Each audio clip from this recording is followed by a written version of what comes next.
जी इतना पोल्यूशन है यहाँ पर। यहाँ पे भैया ऐसे ही रहता है। स्विट्जरलैंड से आए हो क्या? नहीं नहीं, शिकारपुर। वो तो पता चल ही रहा है कोर्ट से। मॉल में देखा होगा, है ना? मंगल बाजार की सेल में देखा रेडी पे। मतलब नेताजी ने मुझे मंगल बाजार का माल चिपका दिया? नेताजी? हाँ दीदी हाँ, चुनाव चल रहे हैं ना, तो नेताजी के लिए वोट मांगने आया हूँ आपसे। तो तुम्हारे नेताजी क्यों नहीं आए? वो तो चुनाव की तैयारी में बिजी है ना। आएंगे भी कैसे? रोड तो सारी खुदी हुई है। वो तो इसलिए ताकि नहीं बनवा सके। आप नहीं चाहती कि आपकी एरिया की सड़कें नहीं बने? अरे तो हर बार इलेक्शन से पहले ही क्यों खुदवा देते हो तुम लोग रोड? ताकि नहीं बनवा सके ना। अब हमारे नेताजी जीतेंगे तो देखना, नई सड़कें बनेंगी, एकदम चमका देंगे। और नहीं जीते तो जो जीतेगा वो बनाएगा।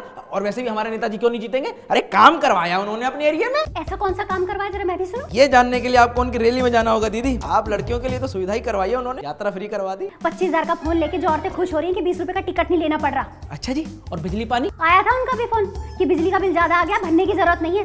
बिजली वाले बिजली काटने की धमकी देके गए हैं। अच्छा, इस बार जब नेताजी जीतेंगे ना, पक्का बिजली पानी फ्री करवा देंगे। और नहीं जीते तो जो जीतेगा वो करवाएगा। और आप बार बार ऐसा क्यों बोल रहे हैं कि हमारे नेताजी नहीं जीतेंगे? इलेक्शन का टाइम है, चुनाव है, कुछ भी हो सकता है। हमारे नेताजी हार नहीं सकते। क्यों? क्योंकि हम जी जान से उनके पीछे लगे हुए हैं। पर पिछली बार तो तू किसी और नेता के लिए नारेबाजी कर रहे थे। आपको गलतफहमी हो रही है, नेताजी तो वही हैं, बस उन्होंने पार्टी बदल ली है। पिछली बार जिस पार्टी को भला बुरा कह रहा था, आज उस पार्टी के गुणगान गा रहा है। दीदी ये सब आपकी भलाई के लिए ही कर रहे हैं हम। हमारा भला हमें छोड़ के तुम लोगों को कैसे दिख जाता है? क्योंकि हम आपके शुभचिंतक हैं। अरे भाड़ में कैसा शुभचिंतक?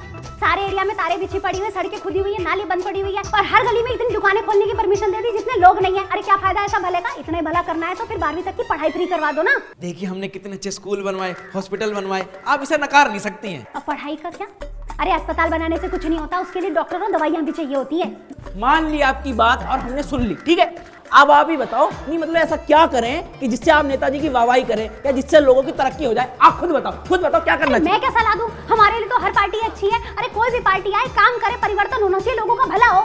वाह, नहीं वाह, बहुत अच्छे। आपने तो अपनी मन की बात कह दी। आपको तो लगता है चुटकी बजाई और काम हो गया। ऐसे नहीं होता है दीदी। करने के लिए करने वाले को पता होता है कैसे किया जाएगा। आप एक काम करो ना, चुनाव लड़ो, जीतो, फिर पता लगेगा आपको कैसे काम किया जाता है। बोलने से कुछ नहीं होता। बस फूल गया ना मुंह गुब्बारे जैसा। इतनी देर से खड़ा होकर दीदी दीदी दीदी कर रहा था, अब दीदी नहीं सुन रही तो उसके बाद जीजा की तरह मुंह फुला के मत दिखा मुझे। चल यहाँ से निकल। क्या हो गया? मेरी उंगली आ गई। अरे तो दरवाजा के बीच में हाथ डालने को किसने कहा था? अरे तो मुझे थोड़ी पता था आप एकदम से दरवाजा बंद कर दोगी। मैं तो नेताजी के लिए वोट मांगने आया था, आपने मेरा ही वोट छीन लिया। अरे जो हमारा वोट छीला जाता उसका कुछ नहीं। वैसे सही हुआ, हर बार वोट देने के बाद ना हमारी चीखें निकलती। इस बार तेरी वोट देते हुए चीख निकलेगी, समझा? मार यहाँ से। कुछ भी हो जाए लेकिन नेताजी को वोट जरूर देंगे।